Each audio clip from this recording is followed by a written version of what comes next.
अगर आप अमेरिका की सिटीजनशिप लेने की सोच रहे हैं या आपके कोई रिश्तेदार, दोस्त या जान पहचान वाले वहां नेचुरलाइजेशन के लिए आवेदन कर रहे हैं तो वीडियो आपके लिए बहुत ज़्यादा ज़रूरी है, क्योंकि US citizenship and immigration services यानी कि यूएससीआईएस ने 20 अक्टूबर 2025 से नए सिटीजनशिप टेस्ट रूल्स को लागू कर दिया है, जो पहले के मुकाबले में कई ज़्यादा सख्त हैं। आज हम इस वीडियो में समझेंगे आखिर ये नया सिटीजनशिप टेस्ट रूल है क्या, इसमें क्या क्या बदलाव किए गए हैं, किन लोगों को इसका असर सबसे ज्यादा झेलना पड़ेगा, खासकर इंडियन इमिग्रेंट्स को, और अगर आप सिटीजनशिप की तैयारी कर रहे हैं तो आपको अब किन बातों का ध्यान रखना होगा। तो चलिए फिर वीडियो शुरू कर देते हैं। हाय, मेरा नाम है वर्षा दुबे और आप देख रहे हैं NBT tech it. US citizenship पाने की प्रोसेस में एक बहुत ही इंपॉर्टेंट फैक्टर ऐड हुआ है जिसे कहा गया है सिविक्स टेस्ट, यानी अमेरिका के संविधान, इतिहास, कानूनों और शासन व्यवस्था से जुड़े सवालों का जवाब देना।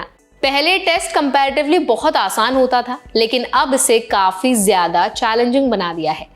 नई पॉलिसीज के तहत अब एप्लीकेंट्स को 10 नहीं बल्कि 20 सवालों के जवाब देने होंगे और पास होने के लिए 12 सही जवाब देना बहुत जरूरी होगा, जो पहले सिर्फ 6 हुआ करते थे। यानी सीधा सीधा जो पासिंग मार्क्स हैं वो दोगुने हो गए हैं। इतना ही नहीं, यूएससीआईएस ने एक नया प्रावधान जोड़ा है। अगर कोई एप्लीकेंट 12 सवाल सही दे देता है तो टेस्ट वहीं खत्म कर दिया जाएगा, लेकिन अगर कोई व्यक्ति 9 सवाल लगातार गलत कर देता है तो टेस्ट तुरंत समाप्त कर दिया जाएगा, यानी अब बीच में ही फेल आपको घोषित कर दिया जाएगा। देखिए, पहले जो सिविक्स टेस्ट में टोटल 100 क्वेश्चंस का बैंक होता था, जिसमें से एग्जामिनर जो थे वो 10 सवाल रैंडमली पूछते थे। अब ये बढ़कर 128 सवालों का हो गया है और इसमें कई नए टॉपिक्स भी शामिल किए गए हैं। अब टेस्ट में सवाल आएंगे यूएस कॉन्स्टिट्यूशन में मुख्य आर्टिकल्स पर, कांग्रेस और प्रेसिडेंट की भूमिकाओं पर, यूएस के इतिहास के बहुत इंपॉर्टेंट पहलुओं पर और डिक्लेरेशन ऑफ इंडिपेंडेंस यानी कि स्वतंत्रता की घोषणा पर, अमेरिका के नेटिव स्टेजेस, फेस्टिवल्स और यहाँ तक कि यूरोप कॉलोनाइजेशन से पहले अमेरिका में रहने वाले ओरिजिनल इनहेबिटेंट्स पर भी सवाल पूछे जाएंगे। यानी अब सवाल ना सिर्फ ज्यादा हैं बल्कि गहराई से अमेरिका के इतिहास और वहाँ की व्यवस्था को समझने के लिए पूछे जाएंगे। US citizenship and immigration services का कहना है कि इन बदलावों का मेन ऑब्जेक्टिव किसी को डराना नहीं है, बल्कि ये मेक श्योर करना है कि जो भी व्यक्ति अमेरिका की सिटीजनशिप ले वो देश के संविधान, कानूनों और मूल सिद्धांतों को सही मायने में समझे। एजेंसीज के अकॉर्डिंग जो न्यू टेस्ट है वो यूनाइटेड अमेरिकन आइडेंटिटी और अटैचमेंट टू द कॉन्स्टिट्यूशन को बढ़ावा देने के लिए बनाया गया है। सीधे शब्दों में कहें तो अब अमेरिका ये मेक श्योर करना चाहता है कि जो भी व्यक्ति उसका नागरिक बने वो केवल आर्थिक अवसरों के लिए नहीं बल्कि अमेरिकी विचारधारा और मूल्यों को भी समझकर अपनाकर नागरिक बने। ये नया नियम 20 अक्टूबर 2025 से लागू हो चुका है, यानी जिन एप्लीकेंट ने इस तारीख के बाद सिटीजनशिप के लिए आवेदन किया है उन्हें नया टेस्ट देना होगा।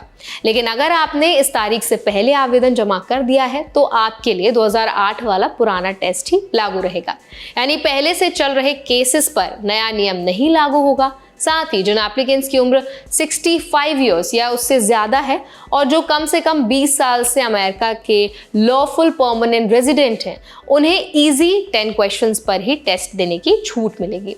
ये जो टेस्ट है वो पुराने या नए सवालों के बैंक में से लिया जा सकता है। देखिए, सिविक टेस्ट के साथ साथ ना आपकी इंग्लिश लैंग्वेज की प्रोफिशिएंसी भी चेक की जाएगी।